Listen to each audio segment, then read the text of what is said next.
Cast is now starting. All attendees are in listen-only mode. Welcome to the September Community IT Innovators webinar. Thank you for joining us for today's webinar on SharePoint in your nonprofit. My name is Johan Hammerstrom, and I am the CEO of Community IT and the moderator for this series. Before we begin, I'd like to tell you a little bit more about our company. Community IT is a 100% employee-owned company, and our team of 36 staff is dedicated to helping nonprofit organizations advance their missions through the effective use of technology. We're technology experts, and we have been consistently named a top 501 managed services provider by Channel Futures. And now it's my pleasure to introduce today's presenter, our Director of IT Consulting and in-house SharePoint expert, Steve Longenecker. Good afternoon, Steve. Hey, Johan. I remember when you first started at Community IT 16 years ago, this Sunday, in fact. I remember you said your number one goal was to become a SharePoint expert.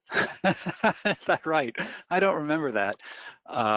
I do remember about 16 years ago, you setting up a SharePoint 2003 server in what was then a little office space we called the lab, and all of us hating SharePoint a lot as we played with it and tried to figure out if it was going to be something that our clients would benefit from.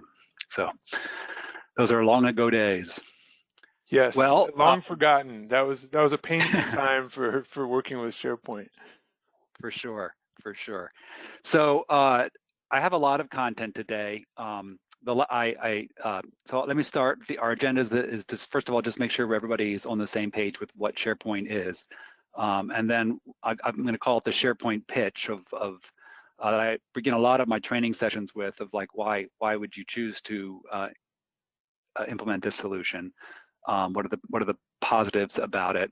Then we'll talk a little bit about the end user experience, and then we'll talk a little bit about what it looks like to prepare for a migration, specifically and mostly from a file server to SharePoint for cloud file storage in Office 365. I looked at some of the registration questions that were asked, and I hope that I address most of them in the thing. There's a lot of different viewpoints coming from the audience. Some people are using SharePoint now. Some people are considering using it in the future. There's, there were some questions about specific things that you can do and how you use SharePoint. This is not really end user training, but I do want to talk a little bit about the end user experience. So it's going to be a big picture overview. We won't be able to get into all of the details, but I hope that it's helpful for a lot of you. So what is it, first of all? So it is at its essence, and it was back in 2003 when we set up that SharePoint server, a platform for websites, for web resources. So things that you interface with in a browser. It was originally a separate product from everything else that Microsoft was doing, and in fact, they bought SharePoint. It wasn't something that they developed in-house from the very beginning. It was another company that Microsoft sucked up, as they sucked up and continue to suck up so many smaller companies with good intellectual property that they can leverage.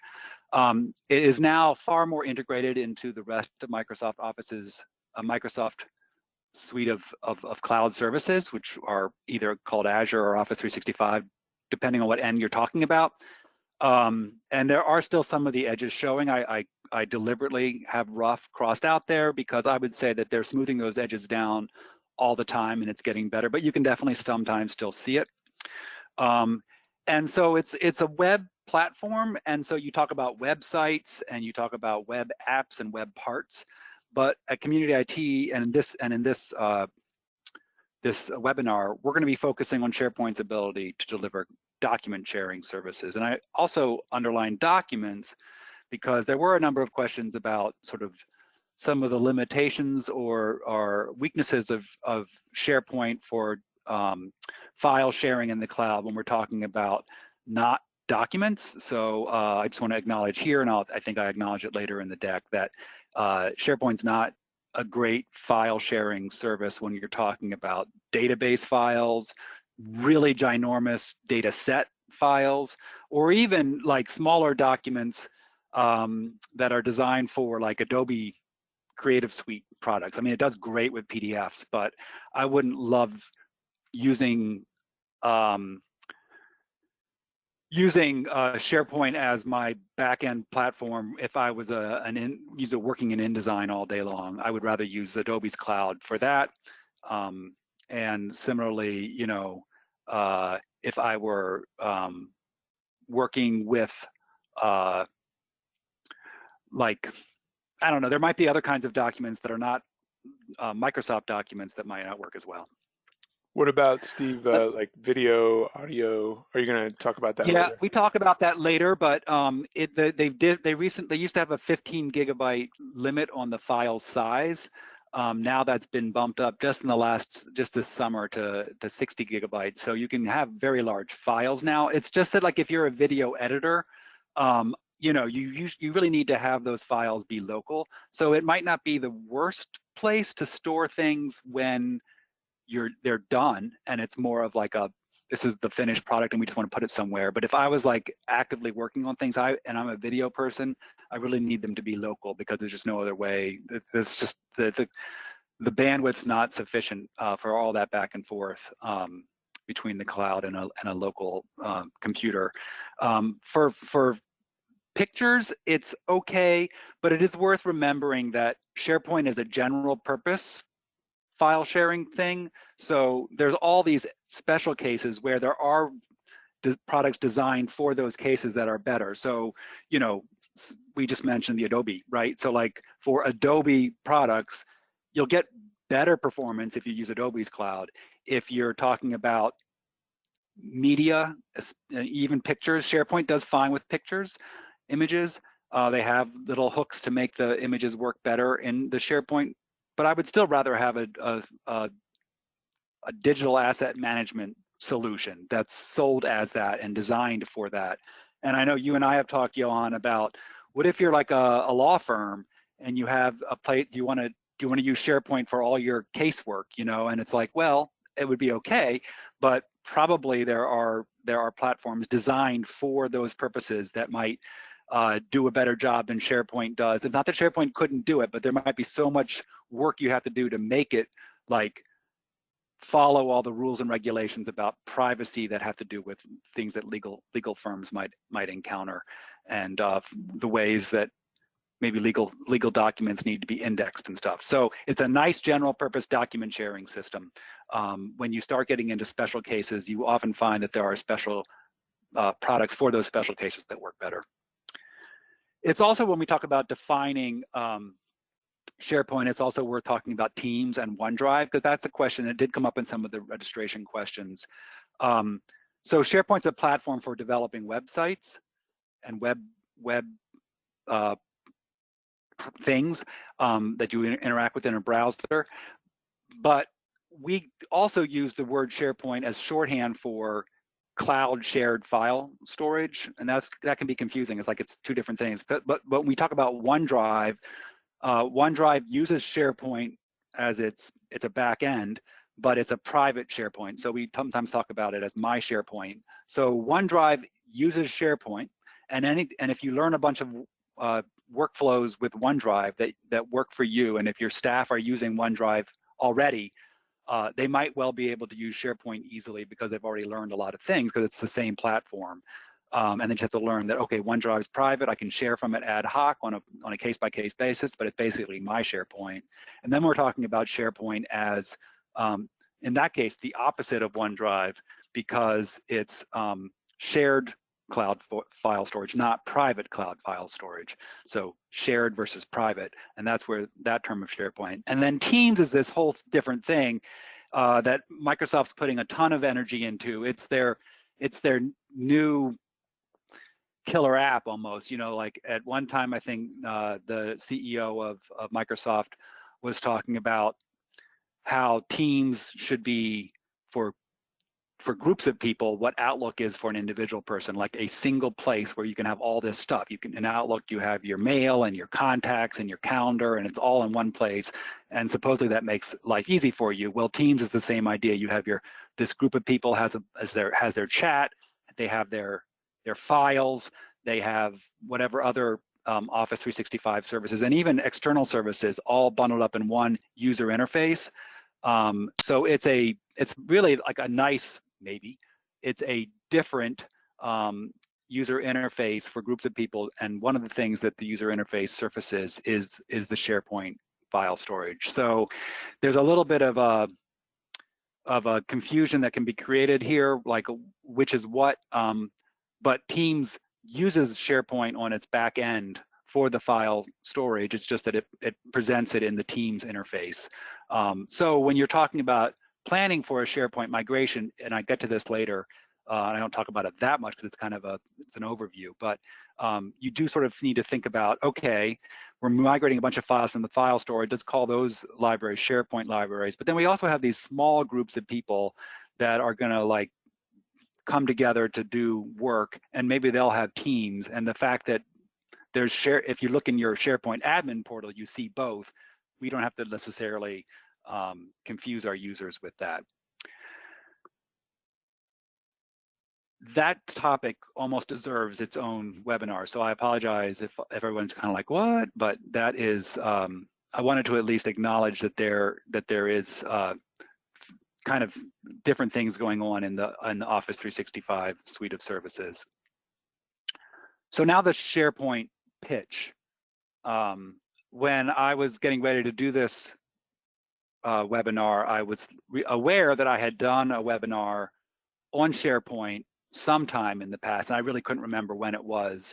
And I didn't know where in Office 365, in SharePoint that is, we even store our webinars. I mean, I could probably root around and find it, but I went just to the office.com portal.office.com, the main page, and there at the top is a search field. I typed in webinar, and in 1 second I had a folder called webinars that I was pretty confident that this is where the stuff is, and I clicked on it and I was there. And that's the cloud. To be able to find something that fast, you need to have sort of basically data center type CPU cycles driving it, or you will, a server does not turn around results from a search that fast. It was just great. I just found it. It was great. You get lots of other benefits from cloud file storage, and this is actually intentionally generic. I'm not talking about SharePoint per se, I'm talking about cloud file storage in general. So obviously, but this is not trivial, the files are available anywhere that you are, as long as you're on the internet, you can get to these files. And therefore working remotely is as good as working in the office. And this is an important thing as we're having more and more, never mind right now, but in general, there's a lot more people working not in the office. And I think that for a lot of the last few years, when it's even been possible, people who are working remotely, not in the office, do feel like second-class citizens because they have to fire up a VPN, and the VPN is slow and maybe doesn't work all the time in order to access the same resources that their colleagues that are in the office are accessing. With the cloud as your back end for your files, it doesn't really matter whether you're in the office or not, you're all on equal footing, and it just makes everybody sort of work together better. And it means that, okay, I can take my laptop home, or I can work from home for, let's just say, 8 months while a pandemic's going on, and I'll now have the same access to the files that I did when I was in the office. There's redundancy and availability. These are services that are run by, well, in the case of SharePoint, by Microsoft, but whether it's Box or Dropbox, where they can do all sorts of things with redundancy and server failover and even data center failover that you cannot do when you're just running off of a single file server, or even file servers in your own server room. There's great versioning, better than Windows Server provides. There's more ways to share the files, and we'll talk about that on a later slide. There's potentially better security. I say potentially because you do have to work on other parts of the Office 365 stack, and here I'm getting into SharePoint specifically, but in general, even though people get concerned that if I have my files in the cloud, I have less control over them. When I have it on my server, I can see my server and I feel good about that. And maybe I can lock the server door and I feel good about that, the server room door, and I can feel good about that. But in general, these data centers are very well secured. The physical access to your data is as long as you're working with a vendor that is reputable, you're going to be in good shape.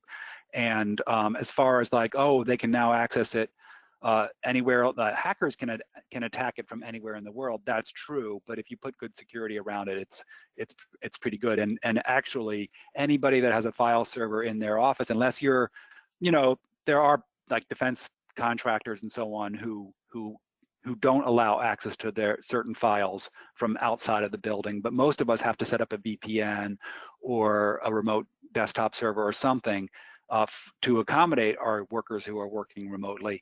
And as soon as you've done that, you're probably not as well off as you would be with a cloud storage in terms of security.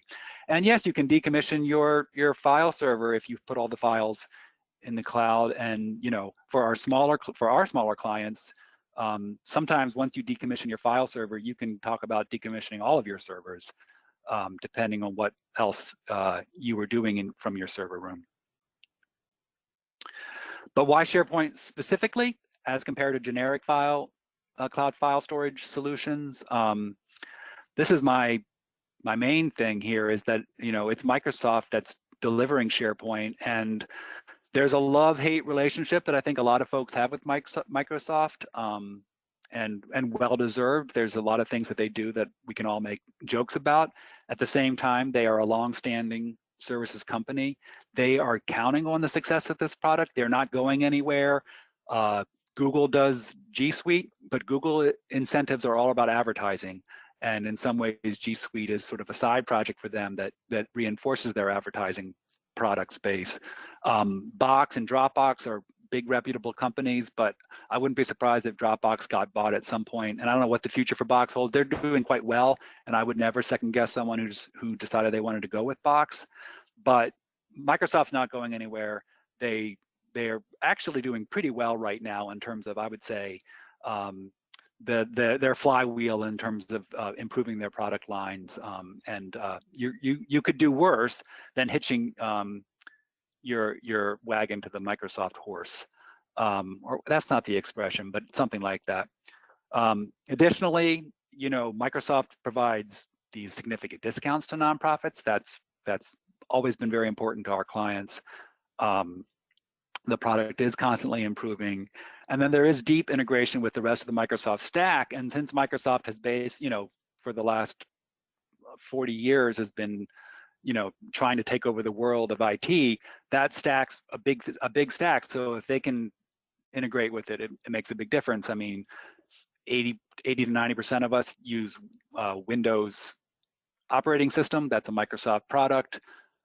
Most of us use the Office Desktop Suite, Word, Excel, and so on, and those are Office products. When you're in Office 365, you get access to a lot of their security products. You can set up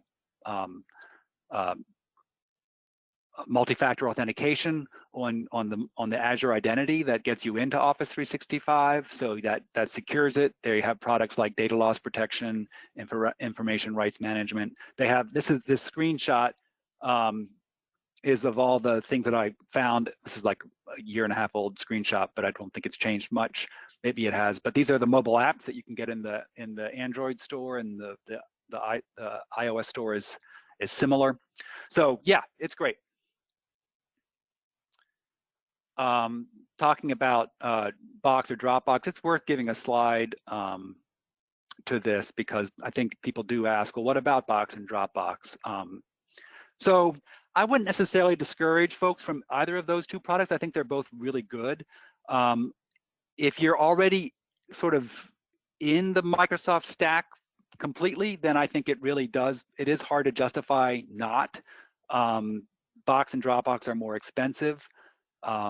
We like Dropbox for our G Suite customers who are using G Suite for email, and no one that we've set up Dropbox for, and we have quite a few, complains about Dropbox. So it's solid, but it just doesn't have all the bells and whistles that SharePoint does.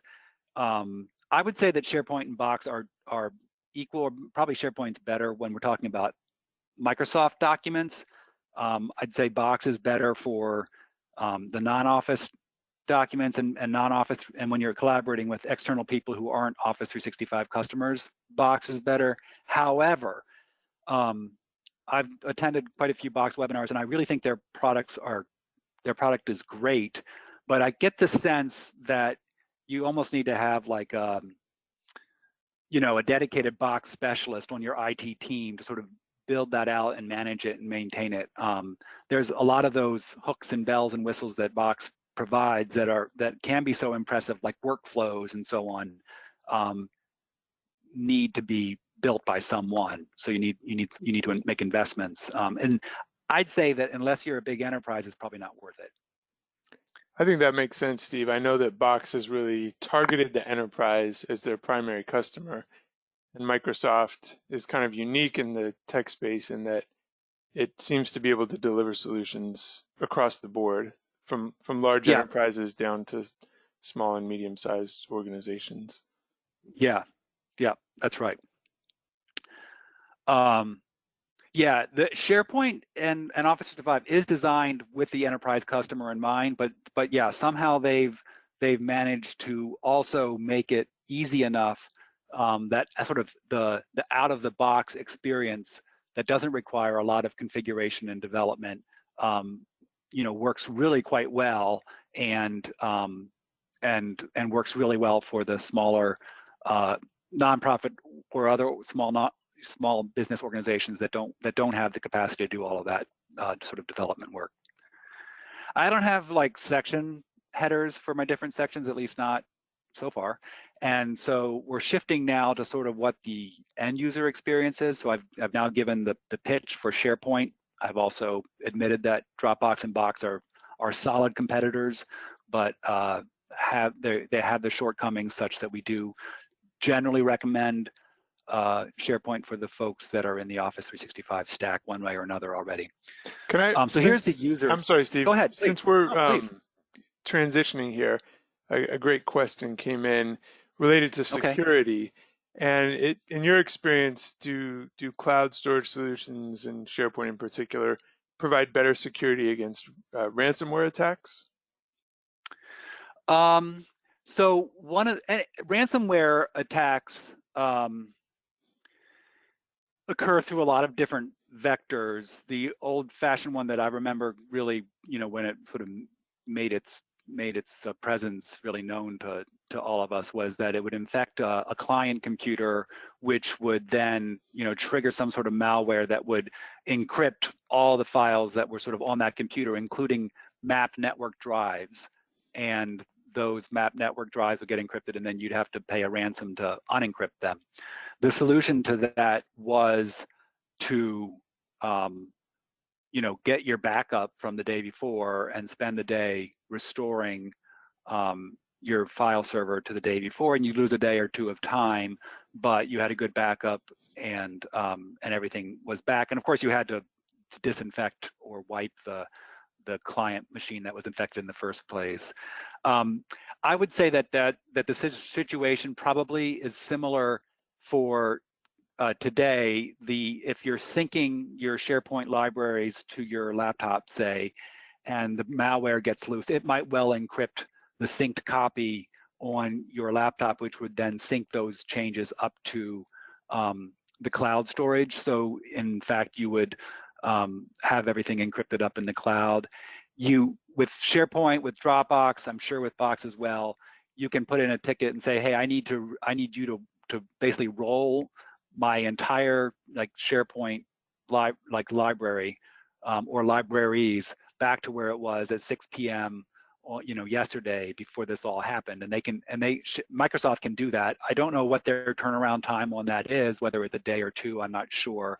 But they can do that for you. So it's probably similar, not better or worse as far as ransomware attacks. Does that make sense? Yeah, no, I think that's a good. Yeah, that's a good way to think about it. Yeah, it all depends on sort of how it infects. But I think you could still have sort of the same thing happen. I guess if it was still on your file server, then you're responsible for those backups, and you should still have backups. If you're a SharePoint customer, you should have third-party backups. But for something like that, rolling back an entire library, you could rely on Microsoft to have a backup from the day before for that. They would. And we've had tickets where we've been talking to Microsoft tech support, and that's been on the table. Like, do you want us to just to roll it back to where it was yesterday at 2 or something? Not for a ransomware attack, but for a different issue. I do think, the vulnerability is in the fact that the files are synchronized to the local machine. And so if you have computers that you think might be at higher risk, or if you're sharing documents with people that are maybe consultants that aren't members of the staff, you don't control the antivirus security on their machines, you could just force them to go through the browser. And at that point, there is no risk of ransomware. So even though, Yep.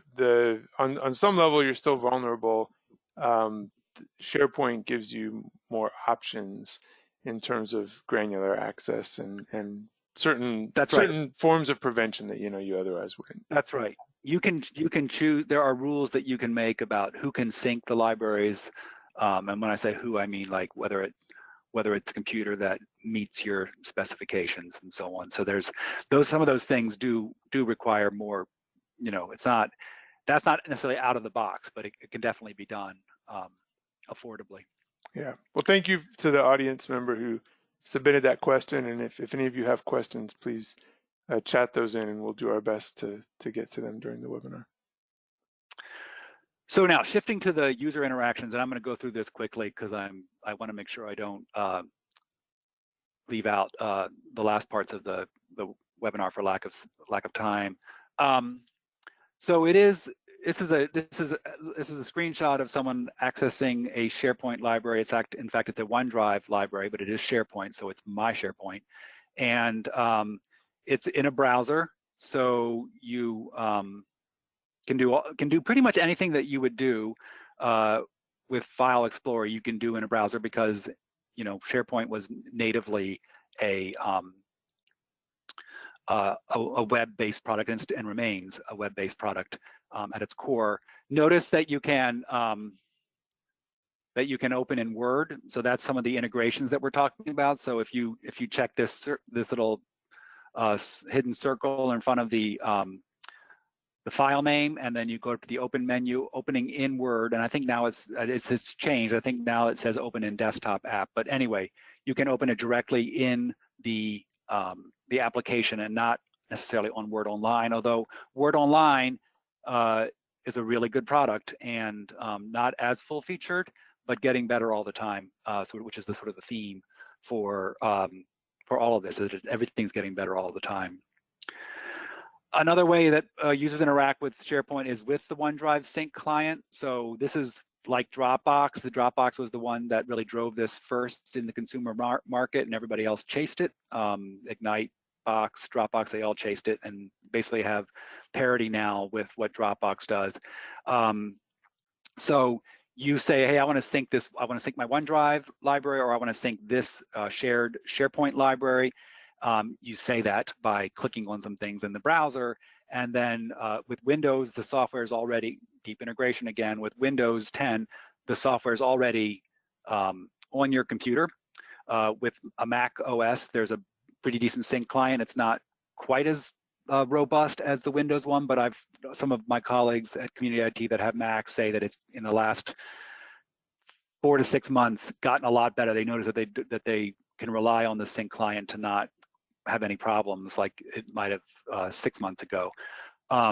You have to go to the Apple Store or Mac Store or whatever it's called and download the OneDrive sync client. And basically what it does is it makes an offline copy on your computer. It actually just makes an offline copy of the metadata. So in this screenshot, we can see that there's these clouds for some of the folders and files. And that means that we're not actually, those files, the contents of those files and folders are not actually on our computer, just the names and the date modified and whether it's an Excel or a PowerPoint and so on. That's being synced, but not the contents. That saves a lot of space. So in the old days, before this functionality was delivered, you couldn't sync necessarily all the organization's SharePoint libraries because you would fill up your laptop's small hard drive. In the modern times, it's not that big a deal because you can sync the metadata, and not until you double click on the file do you actually download it. And then it's downloaded. You do need to be conscious of the fact that you really can't work offline unless you're on the internet, unless you have already ahead of time, and you can do this, right-clicked on a folder or a file and said, download this now so that it's available offline. If you do that, then when you're offline, whether you're in an airplane or in West Virginia in a cabin on top of a mountain, you double click on the file, it's already downloaded, you open the offline copy, you work on it, you're changing it, it's all being saved locally. If anybody else is changing it on the internet somewhere else, there might be a version conflict later, but if it's just you, when you get back to civilization or back to a hotel, if you've landed and you're at your conference or whatever, the sync client will pick back up and automatically upload your changes to the cloud, and then everything will be in sync again. The name is confusing. It's called the OneDrive Sync Client. It should be called the Office 365 Sync Client because it syncs all of the Office 365 services. Teams libraries can be synced. SharePoint libraries can certainly be synced. And so this makes it really easy. You can just work in Finder or File Explorer like you're used to, and the change management has gone way down. It also means that we can talk more about migrating from a file server with just a simple forklift, because we're not going to necessarily expect our users to work in the browser. They can work in File Explorer, in which case a rich folder hierarchy is fine.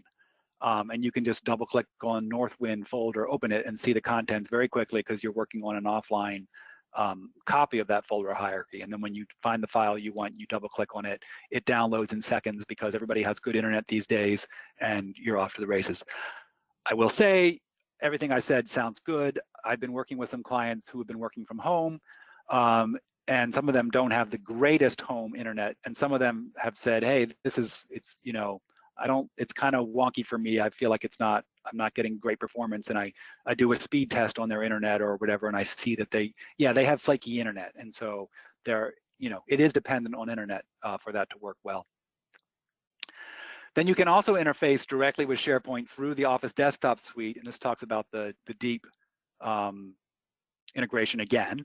So the Desktop Suite is published and a product of Microsoft, so it's not a surprise that they make it very convenient for you to just open something directly from OneDrive, from PowerPoint or Word or Excel, or save something directly to those properties. And when you do, even if you open something from your offline sync and it downloads and then opens, within seconds, this autosave thing will turn on, and then you will be streaming the document with the Office 365 cloud. Now, this only works with Office documents. It's not going to work with InDesign documents or PDFs, or even with old Office documents like the .docs instead of the .docx's. It relies on you having the latest, greatest version of the Office Desktop Suite and using the modern version of the files. But it's very powerful when you have all those things. And most of our clients don't have that. It's not that hard for them to do all that because Microsoft makes it affordable, and it's, you sort of swim downstream is the way I use it. You can share files. This is a whole new world of working with files. Instead of, in the old days, you had files on your file server, and if you wanted to share them with somebody externally, you would have to send them a share link.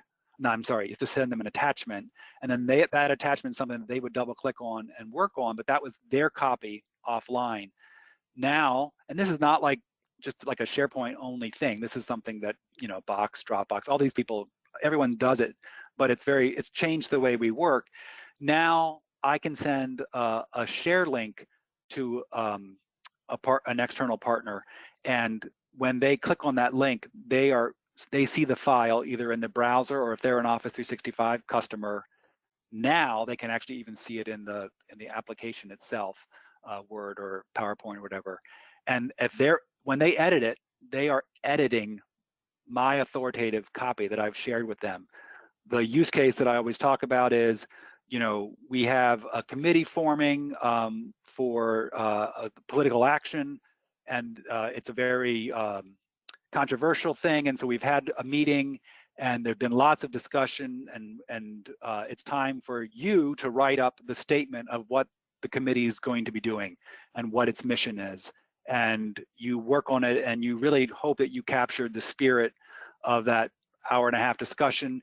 And instead of sending an attachment out to the 6 people in the committee and saying, take a look at this, make any comments or changes that you want and send them back to me, and you get 6 copies back that you have to then put together, you send a link, and people can literally be working on the document at the same time in the browser, or again, if they're Office 365 customers themselves, in the application, and see each other's comments, see each other's changes. It's very powerful, and has changed the way business is done. This is just a little, I'm going to get into, every once in a while I'm going to dive into the weeds. Here's a weeds for a second. When you send a share link to a specific person, this is currently how it works. And I say currently because this has changed in the last 6 months, and it will probably change in the next 6 months. And it's each time it changes, it's getting a little easier and a little better. But currently, if I send something to an external person and specifically to them, in other words, it's not an anonymous link. They have to authenticate to access it, because I want this document to be secure. It has privileged information of some sort in it. I don't want this link to be available just to anybody. So how do they do it? Well, if they're an Office 365 customer, it's pretty simple. And so that makes sense. Microsoft sort of can already authenticate them as an Office 365 customer because they're in the system and they've authenticated you. So sharing between the two of you, even though you're in different organizations, is no big deal.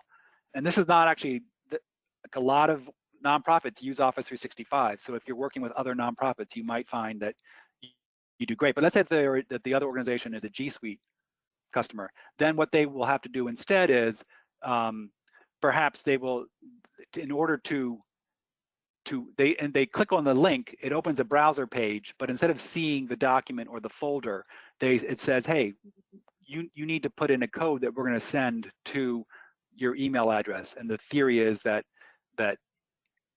if you own the email address, only you can get the code. So it's like a bank getting into a multi-factor authentication with the bank. So not too hard. It's a little bit of friction, but if it's a secured document or something, then maybe it's well worth it.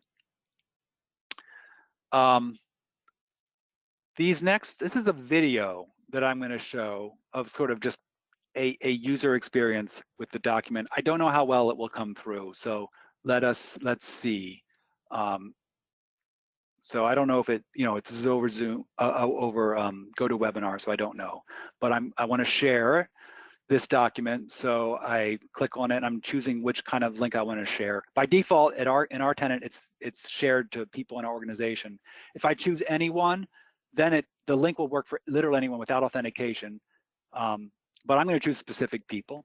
So, and I'm going to make it read-only. So I'm creating that link. And now who do I send it to? Because the link, it only works for people who are specific people. So I'm going to send it to my personal Steve account. And now the link is created for just Steve. So if that link is accessed by anybody, they're going to have to get an email, get a code sent to that email address, and then grab the code, and within 15 minutes paste it into the browser. So that's what that looks like. Pretty easy. I don't know. Did it come through? I don't know if it came through well. It came through. It came through. Oh, good.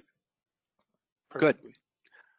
So here's another one. This is really short, but this is just showing co-authoring. And at the time, I was getting this ready for a training for an organization, and I'm working from home, as everybody is. So that's my son typing at the top, because I couldn't. It was late at night, and I was trying to, who can I find to co-author with me? So he's literally typing exactly what I told him to. But he's typing at the top. I'm in Word typing on the bottom, and we are co-authoring, and that's through the power of SharePoint.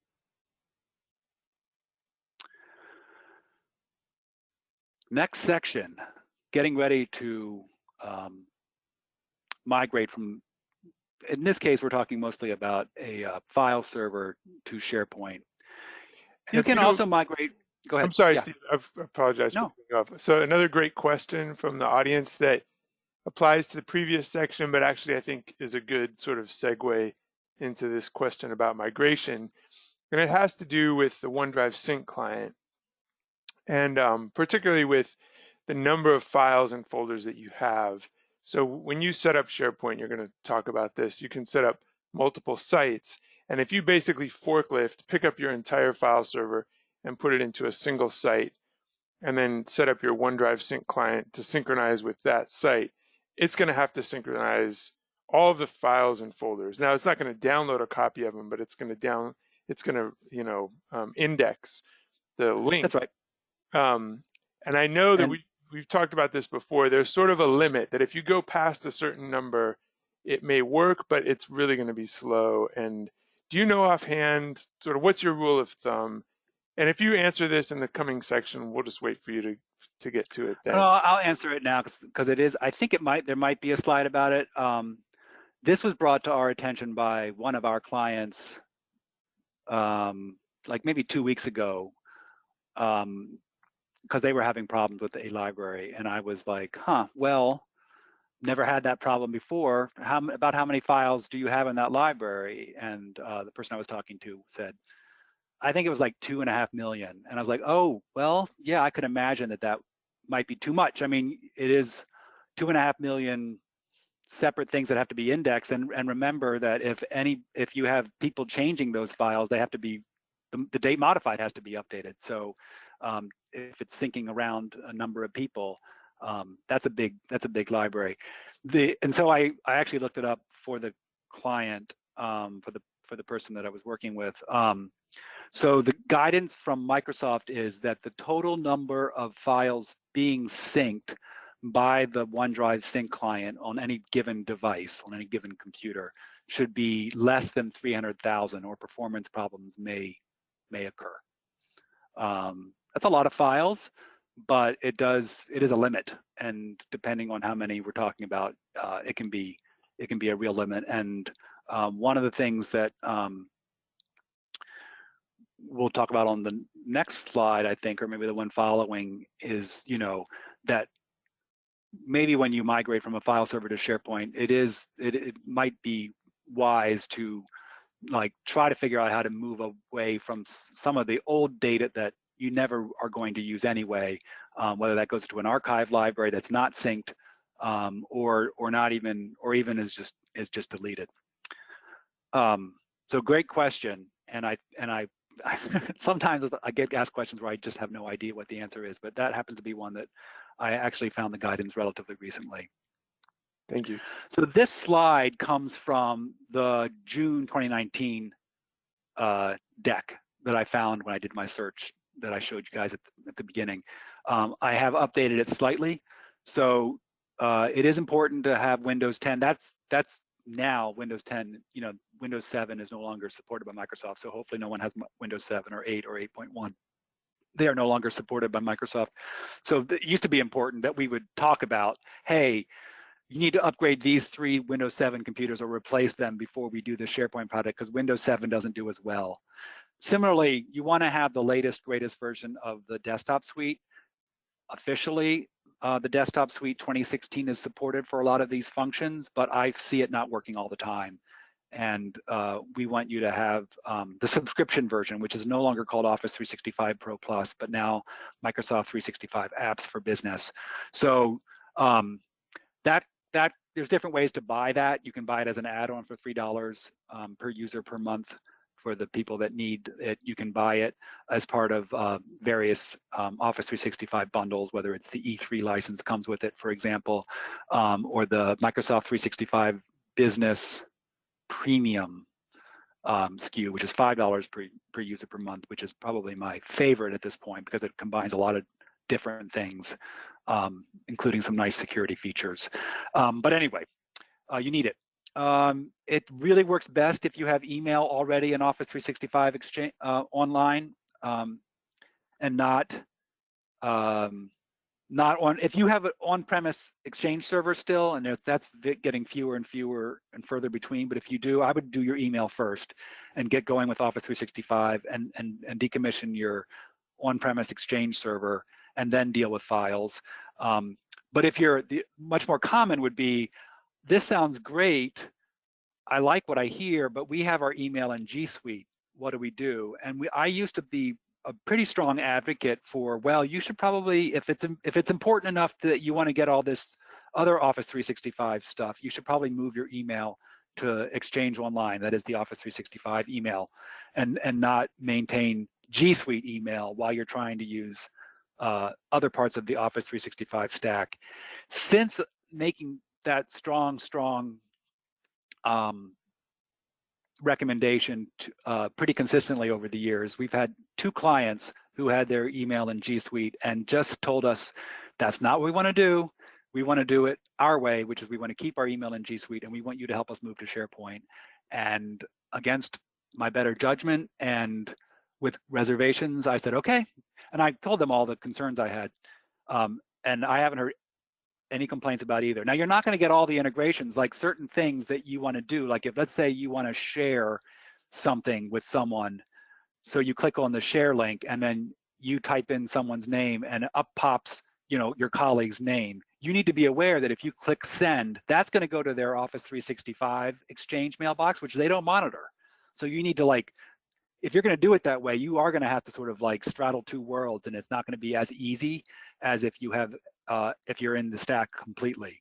But it can be done. We have 2 clients that are doing it. You just need to sort of be aware that, no, if I'm sharing something with my colleague, I need to share it to them through their G Suite address. You should have, by the time we're getting to actually migrate, you should have a relatively clean folder file structure. If you're going to fix things, and I think I might repeat myself on the next slide, I'm realizing, if you're going to fix things, better to do it on the file server before the migration than try to do it in SharePoint. Like, you know, I need to reorganize our file structure. Do that first on the file server. I really will make it a strong requirement for a SharePoint project that it's going to be a win for a user, for the users. So I like there to be some pain with the current system, whether it's I hate our VPN, or I hate our remote desktop server, or I really am excited about co-authoring or sharing files externally as links instead of attachments. Something where there's something that's going to be good for the users and not just that it makes sense financially because we have to get rid of our file server. Obviously, support from leadership is important, and I don't know why I didn't have it in 2019, but providing training is helpful. Now, that training business on a small SharePoint project, when I say small, I mean like, you know, like a 20-person organization is moving to SharePoint. I think I can provide pretty good training in 2 to 3 sessions of, like, where I book an hour and a half per session. Because a lot of things do kind of work the same way. It's just you use the sync client to access them in File Explorer. You need to know what that is and how it works. But Microsoft has made the whole product a lot more intuitive than it used to be. When we were using flat file structures where everybody had to tag everything with metadata and everything was done through filtering and search of metadata tags to find files, there was a lot more training and change management than there is when the same old file folder structure that you have on the file server is going to be basically mirrored in the cloud and won't change that much for how people find files. The training goes way down and the change management goes way down.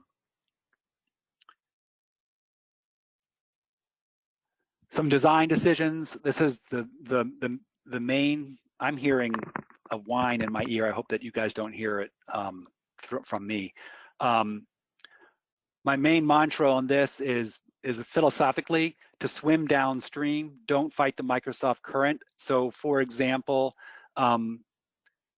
when Microsoft was doing SharePoint Server 2013 or 2010, they were all about that metadata tagging and flat folder structure and no more than 5,000 items in a single library. And all those rules are out there and kind of in circulation, and you can find message boards about them and so on. But nowadays, Microsoft says, hey, use folder hierarchy, use the OneDrive sync client, you know, don't emphasize metadata tagging at all. It can be done, but you don't have to emphasize it. And following that makes things easier than sort of doing it differently than how Microsoft would like it. Don't map your drives. There are third-party tools that can do that, but it's not how Microsoft designed the product, and I promise it will cause pain. WebDAV is not a reliable, in my experience, protocol for mapping a SharePoint. So yes, you have to give up your drive letters, and I have a slide at the very end saying that there are sometimes pain points with that, like if you have a line of business application that you need to export on a Citrix server to your drive letter S.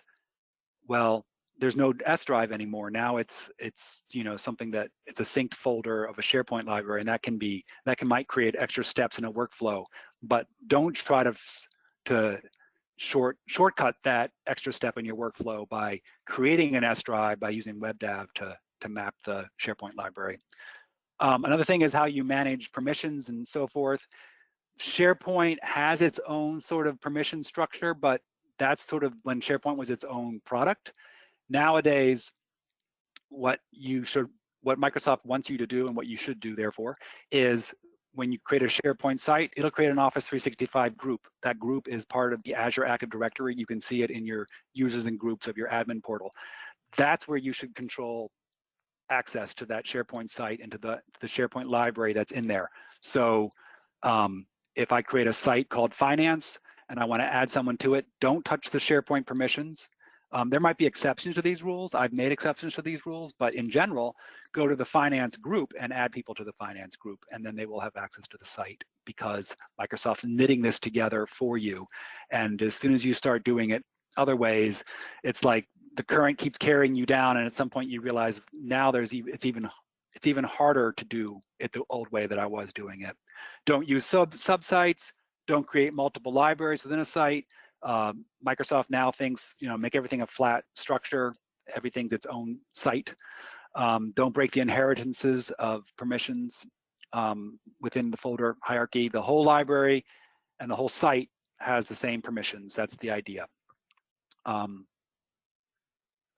Managing expectations. Oh, here's where it came up, Johan. Don't sync more than 300,000 files. Oh. And I've also talked a lot about that SharePoint's best for Microsoft documents. Here's like just this screenshots of just one example.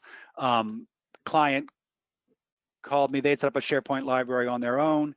They were synchronizing the library. They hadn't synchronized it before. And then during a little meeting I had with them, I was like, oh, you should sync this library. It'll work, it'll be great. And I synced a library for them to show them. And they were like, wow, that's terrific. That's gonna change everything.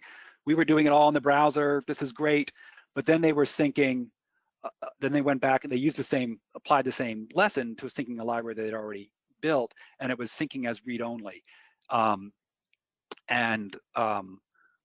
It took a while for us to puzzle out why that was, but in my research, I found this knowledge base article, and it's just clipped here, but basically they had done this pretty obscure security setting, and it's cut off, so I'm not even talking about the detail of this, but it was something where only certain people could approve items to be checked in or checked out, and basically with all of that working, it was forcing the sync agent, the sync client, to sync things as read-only, and Microsoft had a KB indicating that. Now, with that client, they are like, you know what? The value of our system of security, who can sort of approve versions to be published in this library, is more valuable than the read-only. We're going to stick with our security settings and give up the fact that we can't really use the sync client with this library. And that made perfect sense for them, and I completely approved of it. Like, I'm not saying you can't get into the weeds and do some of the extra things. And I will also add that it would not shock me if in less than a year, I'm not predicting anything, but in less than a year, this whole exception no longer applies. Microsoft's figured out a way that you can do what they needed to do and still sync things without that read-only lock. But it is important to sort of manage your expectations that when you're doing the easy things that, that are sort of easy out of the box, it'll work great. When you start to get into some of the, like, well, we need this extra little functionality that Microsoft can deliver, but it doesn't play well with every other part of Microsoft. That's not necessarily the biggest surprise. They're improving their product all the time, but there are lots of places where the user voice forums say you need to improve this, and they're still working on it. There are governance decisions to make. This is where we talked about some of the things that you can do to secure things. You could restrict syncing to only domain joined PCs with the click of a checkbox for the whole SharePoint tenant. You can not allow external sharing. We have a client that's very concerned about security because they're governed by a lot of finance regulations, and they don't allow external sharing except under very tight settings that are governed by the IT operations manager. And he controls all that, and that works for them. It's important for them, and you can do that. Figuring out how Teams works within the larger structure is something that you probably wanted to sort of decide up front. And then, you know, out of the box, SharePoint's designed that anybody should be able to create a SharePoint library or a SharePoint site. A lot of your users won't do that because they don't know how or don't want to know how. They would be happy for you to, like, hey, I put a ticket in and say, hey, I need a SharePoint library for this, and let someone else take care of it. And that works well. But it out of the box, anybody can. And so similar to Teams, anybody can create a team as well. So if you're concerned about sprawl or just sort of, you know, governance in general, you might want to think about, if not like technically limiting things, maybe putting out some policies of like, these are the steps you should go through before you create a new SharePoint site or a new Microsoft Teams, up to and including, you know, checking with leadership or making sure with IT that a similar team doesn't already exist, because that happens a lot or can happen. On the file server, we do need to have the permissions all mapped out. So if this folder is going to be uploaded to a restricted finance library, we need to know that everything in this folder is only accessible to the finance team and to no one else. If there's stuff in there that needs to be accessible to everyone, then it needs to be moved to some other part of the file server ahead of time. How can you get rid of unneeded files? We've seen different strategies for this. One thing you can just do is with the SharePoint migration tool, you can just say, hey, I only want to migrate anything modified in the last 5 years. And then anything that hasn't been modified in the last 5 years gets left behind. It isn't uploaded to SharePoint. It remains on your file server, but it's not in SharePoint. And then you can do some, like have a little bit of a tail to your project, to your migration, where, you know, the file server may be available in read-only mode for a while afterwards. And so if there is something that hasn't been modified for 5 years, but still valuable, there's a month or two for people to sort of surface those and move them to SharePoint either themselves manually or through a ticket asking IT to do it. Long file paths can need remediation. So there are already limits on a file server, like the path, not just the file name, but the folder structure. Like let's say it's the P drive, P:/finance/budget/2020/ organization budget.xlsx. That's a path. When that moves to SharePoint, it's governed by 2 different limits that we need to think about. 400 characters is the total limit that it can have in the cloud. And one thing that's a concern is that your path on the file server might start with P:/. So that's only 3 characters, but in SharePoint, it might start with organization name, well, it will start with https://organization.sharepoint.com/sites/ and then the rest of the path. So you have more overhead in SharePoint, and so that can be an issue. Hyperlinks. Oh, the other place where it can be, there's a harder limit and a tougher limit on, for whatever reason, Excel files that are longer than, so 400 characters for most things, 260 characters for Excel. It'll migrate between 260 and 400, but when you go to open the file with Excel, if you're using the Excel application, it'll stumble if it has more than 260 characters. It used to be 218.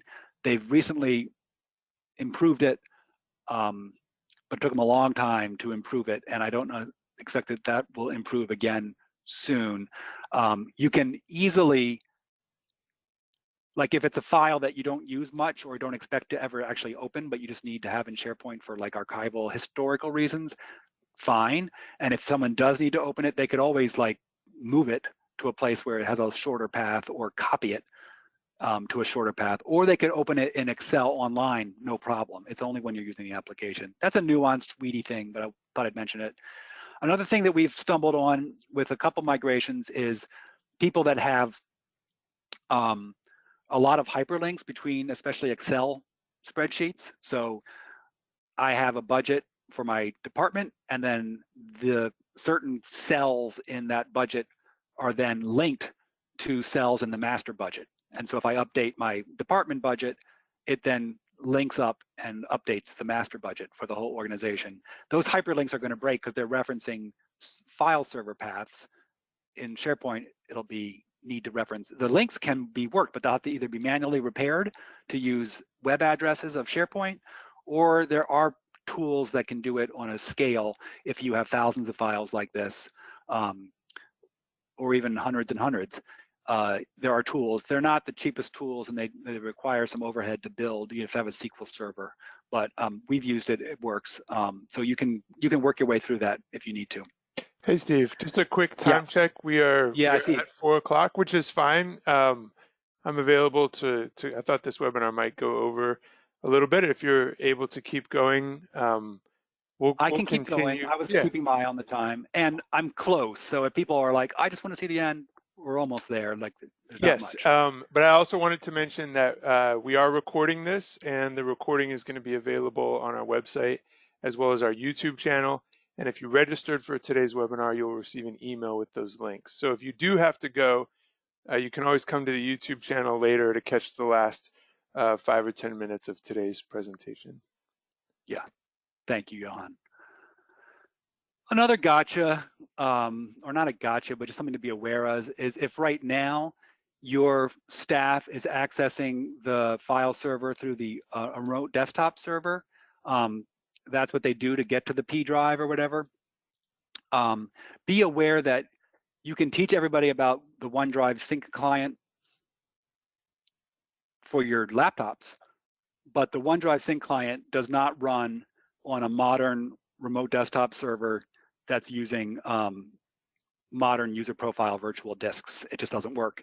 And so if there's a long transition where, like, okay, now we're going to be using SharePoint for the finance team, but the all staff library is still on the file server, you are going to have this little bit of a headache where, okay, I'm using my laptop to access the finance library through the synced folders, but now I need to get to the all staff library, or not all staff library, to the all staff share, and that I need to go to the RDP server for. So I go to the RDP server for that, but on the RDP server, I don't see the finance stuff anymore because I can't sync the finance stuff there. So I have to like straddle those two worlds.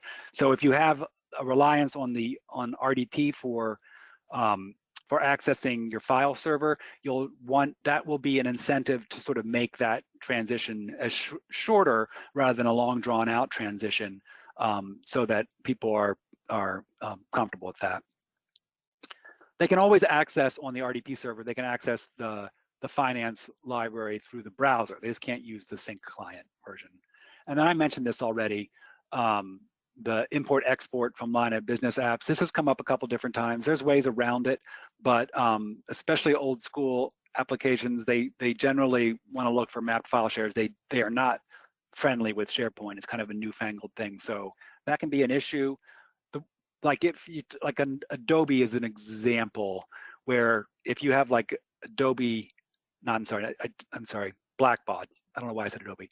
Blackbaud, we have a client that uses Razor's Edge. It's in a Citrix environment. I think it might be hosted by Blackbaud. So they log in and they can see, they could see in the old days, they could see their mapped drive letters, but now they can't see their SharePoint, synced SharePoint libraries. And the official word from Blackbaud, at least the last time I checked, which is probably 9 months ago, was, well, export it to your desktop and then copy it to SharePoint. Like that was what their solution was. And you would have thought people were being asked to, walk 3 miles to export or import their documents. They were just being asked an extra click to a desktop, but it was untenable. We actually found another solution using something called junction points, and so look at an esoteric Windows function where it basically works well enough for them, but we have to have this special documentation about that client. So every time you set up a new computer for somebody, you need to make sure you implement this little weird workaround that we put in place. But everybody was happy in the end. I mean, I'm hopeful that as SharePoint, becomes more and more common, that some of these applications will, be friendlier with SharePoint. This is my last slide of content. There's some slides about the upcoming webinars and an opportunity for questions, but do use the SharePoint migration tool. At least one pre-registration question was about somebody just using the sync client to move things from the file server. They dragged and dropped in File Explorer the files from wherever they were on a file server or whatever into SharePoint and let the sync client do all the work. That's not something I would recommend. This SharePoint migration tool is a free tool from Microsoft. When I first started working on these SharePoint migrations, we had to buy a third-party tool, and they were not inexpensive at all. And that was a big sort of part of the expense of a SharePoint migration. Now Microsoft produces this tool. It works quite well. You can download it, you can install it on your file server, and basically it does the migration to SharePoint file by file, logging everything, telling you what if it fails, why it failed. It's great. I mean, it's a tech tool. It's not something that's designed for the end user, but it's not like it doesn't require anything special like a SQL database or anything to run. It just runs in Windows on your file server, or even you can even run it on like a client computer, that as long as it has access to the file server. So that would be my last recommendation for people who are thinking about migrating without Community IT's help to SharePoint. But it doesn't work for like cloud to cloud migrations like Dropbox. No, it doesn't work for cloud to cloud. They basically purposely, I think, no one told me, so I'm speculating, but I'm pretty confident that they didn't want to put those third-party people that made those migration tools that I was talking about a few minutes ago. They didn't want to put those people out of business. They've been good partners to them, really good partners to them, and made a lot of migrations possible. So they basically limited it to only working from file servers. Or actually, interestingly, if you do have like a SharePoint server 2013, like the old on-premise SharePoint, you can use that tool for that. I don't think Microsoft can resist though jamming up the business of these third-party vendors, because they really want everybody to get into SharePoint. So they did buy a third-party cloud to cloud service called Mover.io. They purchased it about a year ago, and it used to cost money, Mover.io licenses and everything. And Mover.io used to allow you to move files from SharePoint to Dropbox, and from Dropbox to SharePoint, from Box to Dropbox, whatever. They were agnostic. They were just helping you move from cloud to cloud. You basically put in your credentials for different cloud services and said, move files in whichever direction I ask. Microsoft bought them. They were the best. We use them all the time. We were very disappointed when they took away all the directions except one. Guess which one is left? Now you can move things from anywhere into SharePoint, but not out. So it's a one-way street now, but it's free, and it actually allows you to, you have to do some finagling, but you can use the product to move things within SharePoint. So it's getting to a point now where you can use between the SharePoint migration tool, which is software that you install on a file server for migrating from a file server to SharePoint, and Mover.io, which is a cloud service and now sort of considered part of Azure. You can do a lot that you used to have to pay a lot of money to do, and now Microsoft is trying to make all that stuff inexpensive for its customers. Johan, do you want to take it from here? Yes, and thank you, Steve. That was fantastic, and very much appreciate you putting this presentation together and sharing your knowledge and experience with us. So we do have another webinar, and you'll want to mark your calendars and sign up for this when the registration link goes out. We're going to be offering cybersecurity training for nonprofits. It'll include actual training as well as sort of an overview of what training for your staff should look like. So please sign yourself up. If you want to forward the link to members of your team, other people in the nonprofit sector that you think could benefit from cybersecurity training, we certainly encourage you to do that. It's going to be on Wednesday, October 21st, again from 3 to 4 o'clock. So please look for that, and we look forward to you joining us next month.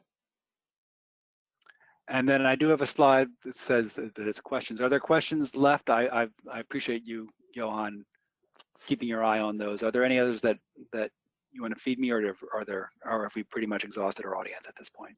No, there's still quite a few people left in attendance, and I thank you all for staying in attendance. The one remaining question that that I did not ask you has to do with SharePoint support for the desktop version of Office, and you had mentioned on that slide that it's important. It's probably best to have the 365, desktop definitely app, yeah. 365 app for business version of the Office desktop application. And a question was asked if the perpetual license of 2019 or 2016 can work. And the answer I gave, and I'm just confirming this with you here, was yes, it will, but it won't have the same full set of features. And even in theory, the 365 licensed version is supposedly 2019, but my understanding is that Microsoft is continually releasing these incremental updates to that version that are largely focused on improving the integration with SharePoint and other aspects of Office 365. And if you're on the perpetual volume license of 2019, you're not going to get those added features. Yeah, I would 2016 last I checked, which was a while ago, 2016 was officially supported for some of these functions. I would say do not attempt to do SharePoint with 2016. Make that a prerequisite that you upgrade from 2016 to the Office 365 subscription version before you implement SharePoint. If you already have the perpetual license for 2019 and that's out, and you don't want, and it's a sunk cost that you'd like to get some more return on investment from, we don't have a lot of clients who are using that, so I can't say. I would expect you'd get a pretty good experience, but you're absolutely right, Johan, that the 2019 version is already, and it's already behind the Office 365 subscription version of the desktop suite. It just doesn't. They just always they're putting their development into the subscription version, and the 2019 is kind of a poor cousin that they do patch and release upgrades and improvements too, but it's just always getting it second. And that's, yeah. So if there's a bug, you'll have that bug longer with the volume license. Great. And then last question, it's a bit of a stumper. Do you have any recommendation for an organization that really likes SharePoint but uses Adobe GIS, ArcGIS, other programs like that use linked files or heavy graphic files that just don't work well? Yeah. I mean, I think you could probably use SharePoint for, like, carve it out, like SharePoint is going to be used for these shares, and then we're going to have to find other solutions for our other kinds of files. I'm not an expert on the other stuff. I mean, I assume, and it is an assumption, but I haven't heard otherwise, that the Adobe Cloud is good for the Adobe products. For the GIS stuff, I don't know. And I don't even know enough about how GIS works in terms of, like, is it like a data set that multiple people need to be, like, accessing and changing at once? that'd be a good question for Matt, probably, potentially, or Galen down the road. Like, like could possibly an Azure Storage Blob work?